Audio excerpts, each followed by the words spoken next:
भगवान शिव शंकर को समर्पित अनेक धार्मिक तथा प्राचीन स्थल पर्वतीय क्षेत्रों में ही स्थित हैं। ऐसा ही एक पवित्र स्थान जम्मू कश्मीर राज्य के रियासी नगर के निकट रंसू स्थान पर स्थित है।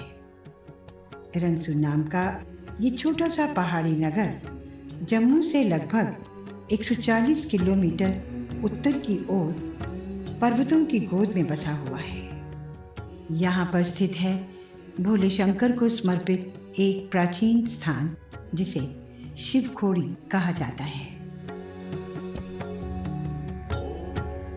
खोड़ी शब्द स्थानीय है और इसका अर्थ होता है गुफा।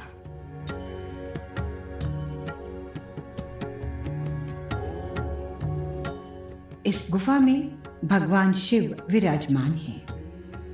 इस कारण इसे शिव खोड़ी नाम दिया गया है।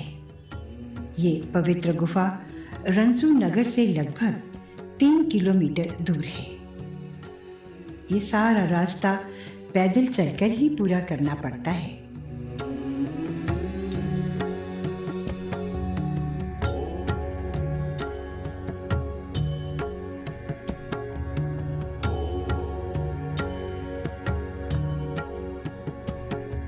रंसू शिवखोड़ी यात्रा का आधार कैंप है। यहाँ पूजा का सामान तथा भोजन उपलब्ध करवाने वाली अनेक दुकानें हैं।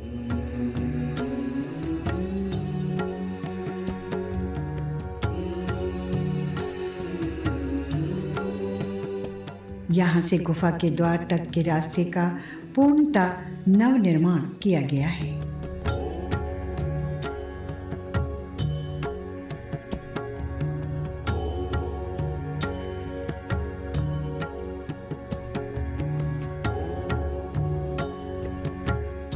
इस रास्ते के संग संग एक पहाड़ी नदी भी कुछ समय तक भक्तों संग चलती प्रतीत होती है। इस नदी को स्थानीय लोग दूध गंगा कहते हैं।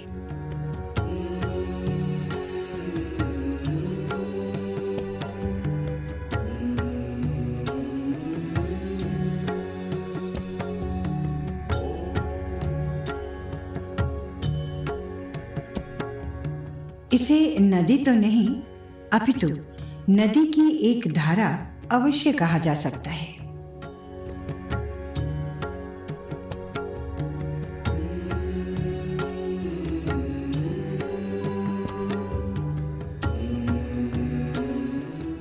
रास्ते पर भक्तों की टोलियां भगवान शिव शंकर का जयगान करते बड़े उत्साह से आगे बढ़ते जाते हैं।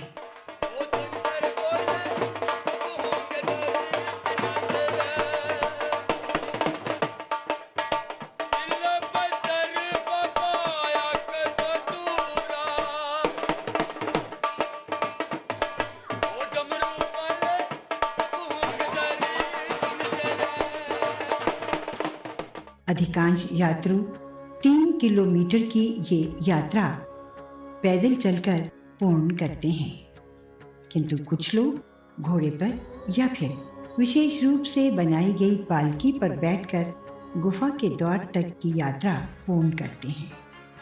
घोड़े और पालकी पर बैठने वाले लोगों में धनाढ्य वर्ग के लोग या फिर बुजुर्ग व महिलाएं ही अधिक संख्या में दिखाई देती है।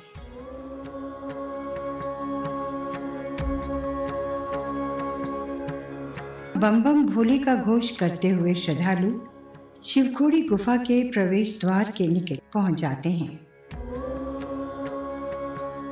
यहाँ पर कुछ सीढ़ियां चढ़कर गुफा के मुख्य प्रवेश द्वार तक पहुंचा जा सकता है।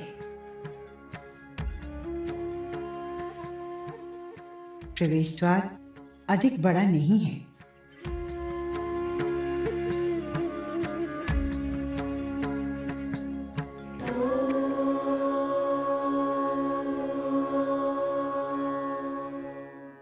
भीतर से गुफा लगभग 1 मीटर चौड़ी तथा 2 से 3 मीटर ऊंची है।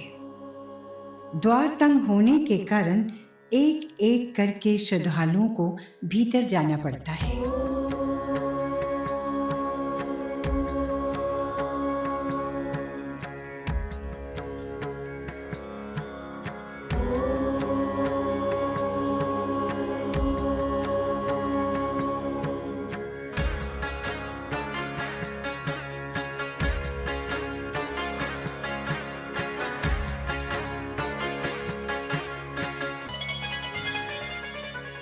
द्वार के भीतर शिलाओं पर अनेक प्रकार की आकृतियां बनी हुई हैं।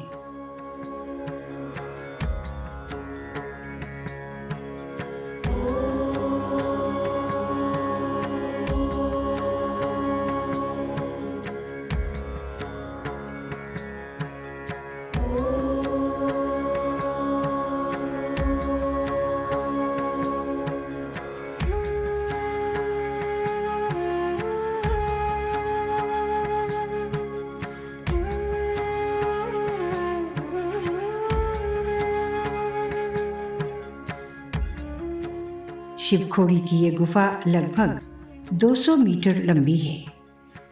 ये अनुमानतः माता वैष्णो देवी की पुरानी गुफा से 10 गुना अधिक लंबी है।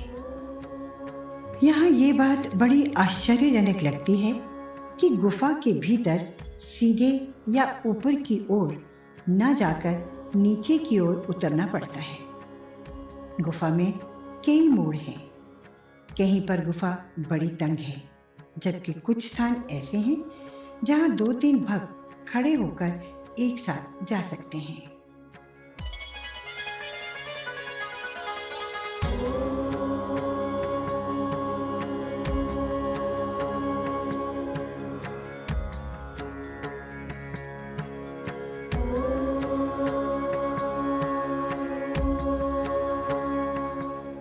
कुछ स्थान ऐसे भी हैं जहां गुफा का रास्ता तंग भी हो जाता है और साथ ही अचानक से मुड़ भी जाता है। ऐसे में भक्तों को धैर्य से अपने पग आगे बढ़ाने पड़ते हैं।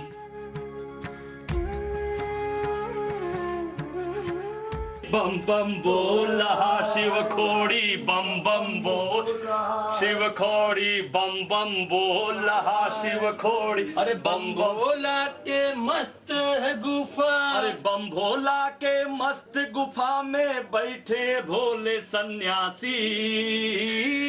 अरे बम बम बोल रहा है काशी, बम बम बोल रहा है काशी। आड़े तिरछे और कई मोड़ से निकलने के उपरांत जब भक्त गुफा के भीतर अर्थात उस स्थान पर जहां भगवान शिव विराजमान हैं पहुंचता है तो वो आश्चर्यचकित रह जाते हैं। कारण ये कि भीतर का वो स्थान इतना खुला है कि वहां लगभग 300 श्रद्धालु एक साथ बैठकर पूजा कर सकते हैं।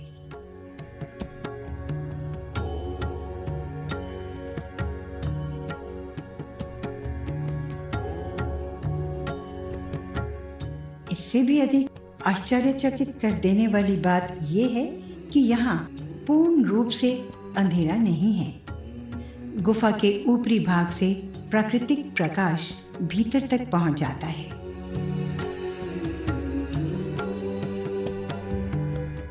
मुख्य गर्भगृह में भगवान शिव शंकर एक बड़े से शिवलिंग के रूप में विराजमान है, जो धरती से प्रकट हुआ है।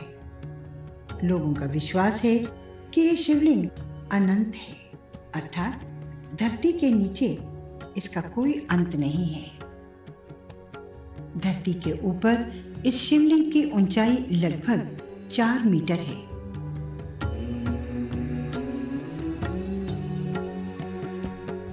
यहाँ पर श्रद्धालु शीश झुकाकर भोले शंकर का आशीर्वाद प्राप्त करते हैं। स्वयंभू प्रकट हुए भगवान शिव के दर्शन कर भक्त अपने आप को धन्य मानते हैं। गुफा की छत और दीवारों पर प्राकृतिक रूप से अनेक आकृतियां अंकित हैं। ध्यान से देखने पर इनमें से कई आकृतियां माता पार्वती के रूप में जान पड़ती हैं। इसी प्रकार कुछ आकृतियों में श्री गणेश जी के दर्शन होते हैं।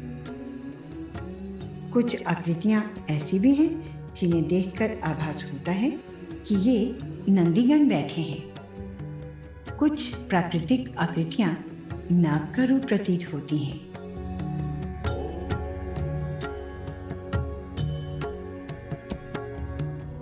गुफा की छत से जल की बूंदें टपक कर शिवलिंग पर पड़ती हैं। ऐसा आभास होता है कि प्रकृति ही विभिन्न रूप धारण कर स्वयं शिवलिंग को बूंद बूंद जल अर्पित कर रही हो। इस गुफा से संबंधित अनेक पौराणिक कथाएं तथा कुछ जनश्रुतियां इस क्षेत्र में प्रचलित हैं। एक कथा के अनुसार कहते हैं कि यहाँ एक दैत्य ने शिव आराधना कर भोलेनाथ को प्रसन्न कर लिया।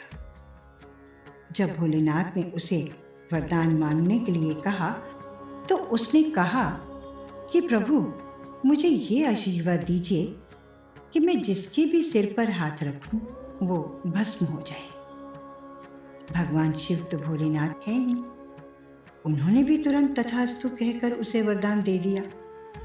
इसके उपरांत वो राक्षस प्रभु से बोला कि सबसे प्रथम मैं आपके सिर पर ही हाथ रखूंगा।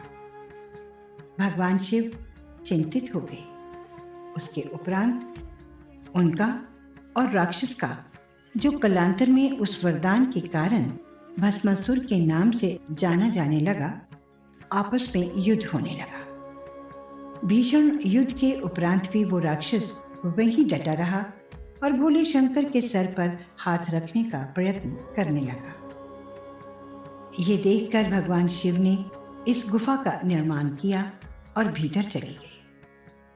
भस्मासुर अपने भारी भरकम शरीर के कारण भीतर न जा सका और बाहर खड़ा हो प्रतीक्षा करने लगा। तब भगवान शिव को संकट में देख भगवान विष्णु मोहिनी अर्थात एक अति सुंदर स्त्री का रूप धारण कर भस्मासुर के सामने आए और उसे अपनी ओर आकर्षित किया। तब मोहिनी रूपधारी भगवान विष्णु ने उसे सम्मोहित कर अपने संग नृत्य करने को कहा। भस्मासुर मान गया और इस प्रकार भगवान विष्णु ने नृत्य करते करते अपने हाथ जब अपने ही सिर पर रखा तो सम्मोहित हो चुके भस्मासुर ने भी उसी मुद्रा का अनुसरण करते हुए अपना हाथ भी अपने सिर पर रखा और स्वयं ही भस्म हो गया। एक जनश्रुति के अनुसार इस गुफा के बारे में सर्वप्रथम एक मुस्लिम युवा को पता चला। कहा जाता है कि वो इस क्षेत्र में बकरियां चरा रहा था। एक बार उसकी एक बकरी इस गुफा के भीतर चली गई। वो उसे ढूंढते जब भीतर पहुंचा तो वहां अनेक साधु हवन और पूजा कर रहे थे। वो भी उन्हीं के संग पूजा में बैठ गया। पूजा समाप्ति पर साधुओं ने उसे कहा कि वो इस बारे में किसी को ना बताए। कहते हैं वो अपने आप को रोक ना सका और एक दिन जैसे ही उसने गांव वालों को साधुओं की पूजा वाली बात बताई तो वहीं पर उसकी मृत्यु हो गई। इस प्रकार शिवखोड़ी की इस गुफा के बारे में लोगों को ज्ञात हुआ। शिवखोड़ी की ये पवित्र गुफा शिव भक्तों के लिए तीर्थ के समान है। लोगों की इस गुफा के प्रति आस्था में निरंतर वृद्धि होती जा रही है। आस्था तो वहीं जन्म लेती है जहां विश्वास होता है और भगवान शिव तो कभी भी किसी के विश्वास को टूटने नहीं देते। जय भोलेनाथ भगवान शिव शंकर की। हमारा आपको शत शत प्रणाम है।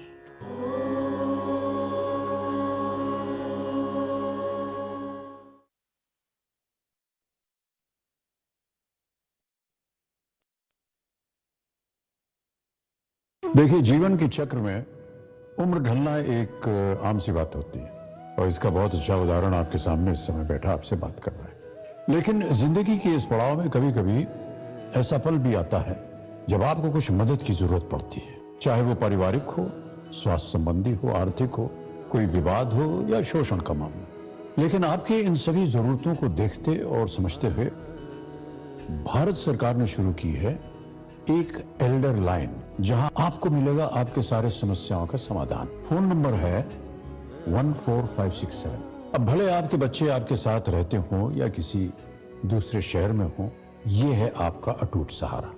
तो बस जिंदगी के उन सुनहरे लम्हों को संजोकर अपने आज को बेफिक्री से आप जिए, क्योंकि अब ओल्ड एज बनेगा गोल्डन एज।